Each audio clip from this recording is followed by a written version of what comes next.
All right.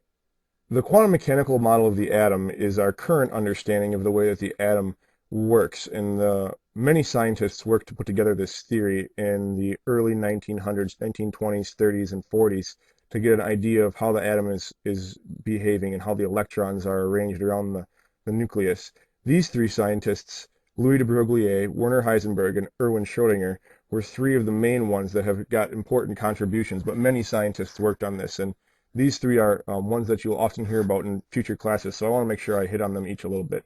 Louis de Broglie is the scientist who said that wave-particle duality, the idea that particles have wave-like properties and waves act like particles, applies to all particles, not just light.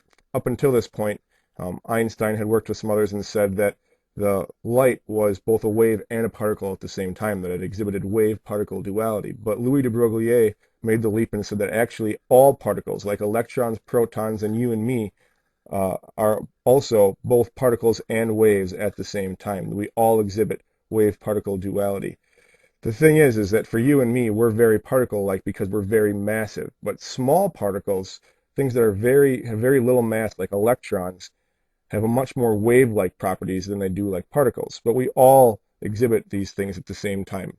You and me, protons, neutrons, electrons, all matter exhibits properties of both waves and particles. And the less massive something it is, the more wave-like it becomes. And so his main contribution here is that electrons are more like waves, really, than they are like particles because they're so little.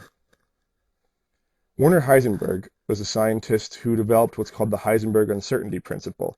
It says that particles, especially small ones, are difficult to measure, and you can't know both where one is and how fast it's going at the same time. And it applies for all things. Again, particles as big as you and I, and particles that are very little.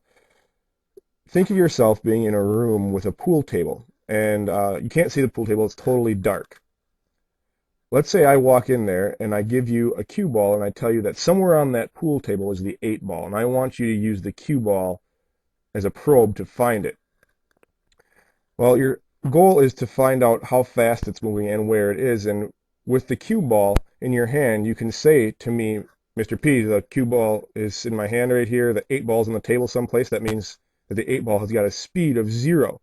And that would be very good. You know a lot about the speed of the 8 ball. It's 0 right now, but you don't have any idea where it is. So if you take that cue ball and start rolling it around on the table trying to find where the 8 ball is, eventually you'll hear a clack of the 2 balls hitting, and you'll know right where that 8 ball was. It's not there anymore, and now what you've done is you've lost all information about how fast it's moving. So what you did is you knew what its speed was, but you didn't know where it was. And so in order to find out where it was, you had to lose track of its speed. And so the idea here is that you can trade speed and location for each other, but you can never know both of them. The more you know about one, the less you know about the other. And this applies especially so to small particles again. For things like protons, neutrons, and electrons, this idea that we can't know where they are and how fast they're going is much more important than it is, much more a bigger factor than for big particles like cars and people. Erwin Schrodinger was working on atoms, and he has been working with the Bohr model of the atom, and he has developed a model that said that, the Bohr model of the atom is very useful. In fact, we still use that model a lot today, where we have electrons going in circles around the nucleus, like planets go in circles around the sun. But he discovered that while that's very useful and predicts a lot of things very nicely for us, it doesn't always work, and that, in fact, electrons do travel around the nucleus, but they don't go around in circles. The shapes of the orbitals of electrons is really, really weird. So the idea of how an atom works now, here's our understanding of it. If we think of the nucleus as being a stage, there's layers of electrons that go out from the stage. So the protons and neutrons are on the stage, and the electrons are arranged as we go out from it. The first energy level of electrons has only got one sublevel. It's called an S sublevel, and you can hold some electrons in there. But when that gets filled up, then you have to go to the second energy level. And in the second energy level, there's two sublevels. So there's an S sublevel and a P sublevel. Once that's full, we have to go to the third energy level, where there are three sublevels, an S, a P, and a D. And finally, when we get to the fourth energy level, we've got 4 sublevels, an S, a P, a D, and an F. And we keep going on in this way. There's 4 sublevels for the next couple of levels up from this. For the purposes of our class, this is all that we really need to know. We're not going to get much beyond the 4th energy level ever. So each of those sublevels contains orbitals, and each orbital can hold 2 electrons. They have different shapes, like we said, S, P, D, and F. Let's continue on here. The first energy level has got just an S orbital in it. And S orbitals are kind of spherically shaped. And so if we have an electron and we know it is residing in the first energy level, we know that there's a 90% chance that it is inside of this sphere. Now, the 90% chance comes in with Heisenberg's uncertainty principle. Remember, we can't know where it is. We can only say where it probably is. And so this is a sphere drawn around an area where we can say that we are 90% sure that the electron resides here.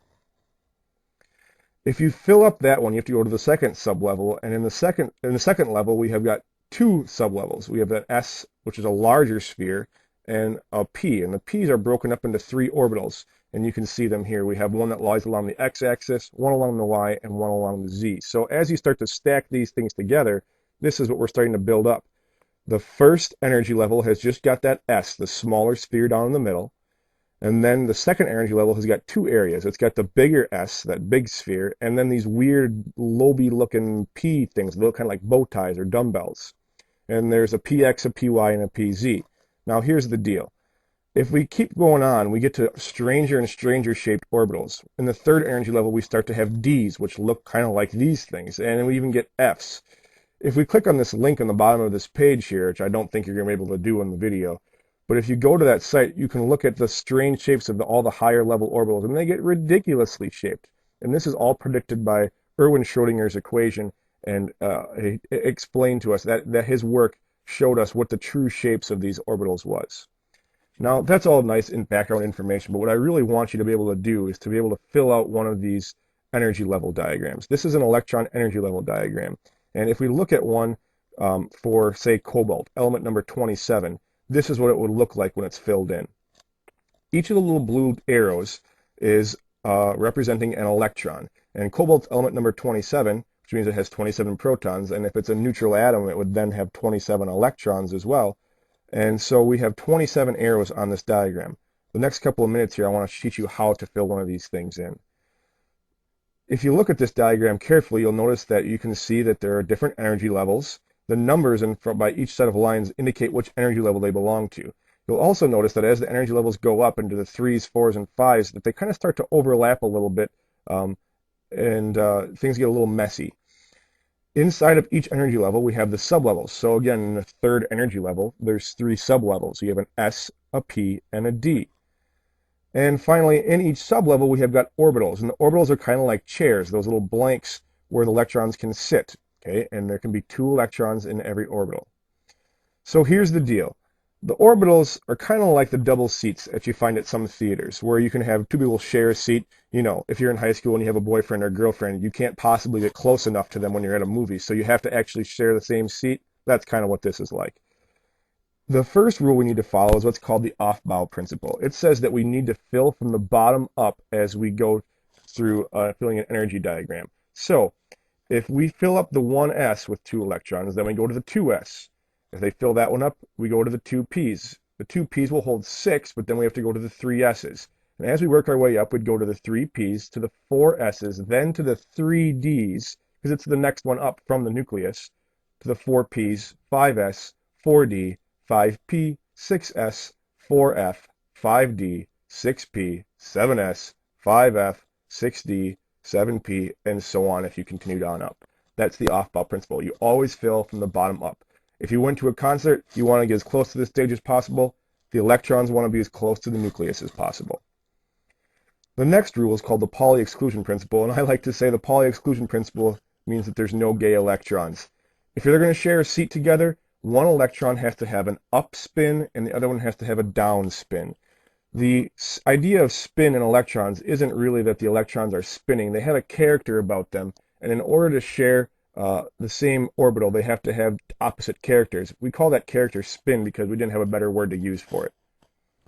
And the last rule is that if you get to a situation like in the P's, where we have got 3 orbitals that each are an equal distance from the nucleus, Hund's rule says that we have to give each orbital 1 electron before any orbital gets 2 electrons. So in this case, we fill each seat with an up electron before we put a down electron in. So watch as cobalt is filled in here from the bottom up, and the order that these electrons are filled in is important. If you pay attention to this, you should get the idea. We filled the 1s and the 2s, so we move on to the 2p. We give each orbital an up arrow before anybody gets a down arrow. We're doing cobalt, so we have 27 electrons here, and at the end of the 2p's we'll be at 10. 3s is 11, and number 12. Now we're going to fill the 3p's.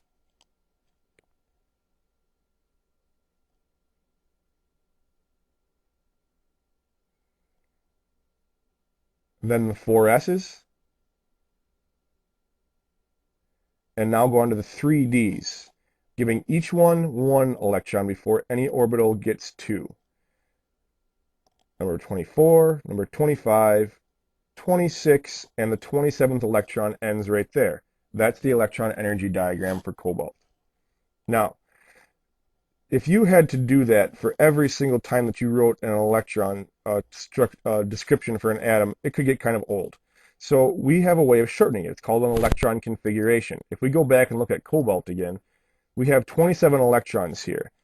The first energy level, the S sublevel, has got 2 electrons in it. So we write down 1s2. The 1 indicates the energy level. The letter indicates S, indicates the sublevel is the S sublevel, and the 2 says that there's 2 electrons in it. It's not squared. People have a tendency to want to say 1s squared. It's 1s2 is the way we read this in chemistry. So if we went and did cobalt's electron configuration, the 1s has 2, the 2s has 2, 2p has 6, 3s has 2, 3p has 6, 4s has 2, and the 3d ends with 7. This is the electron configuration written out for cobalt. We can draw an electron energy diagram with the arrows, or we can write an electron configuration using this shorthand. So which electron configuration is this energy diagram? If we count up all these arrows, we'll find that we have got just enough to be germanium, element number 32.